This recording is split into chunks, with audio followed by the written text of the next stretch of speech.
hello guys हामी चाहिँ आज यस्तो यस्तो ठाउँमा आइया छ हो यस्तो ठाउँ छ बट बवाल छ एकदम जाडो पनि एकदम छ हैन बट तर दामी छ कक्रेर टिङ टिङ टिङ भयो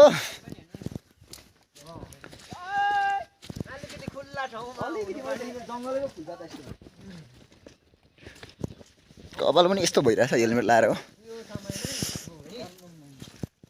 तर तर तर एकदम जाडो छ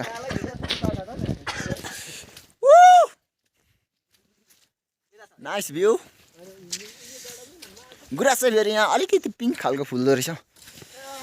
हाम्रो डोना भान्जा म चाहिँ मेरबा ए मेरबा अरे भान्जा भनेछ यहाँ मात्रै सबैको भान्जा बवाल छ है एउटा फोटो हान्दिउ त यहाँ सबैको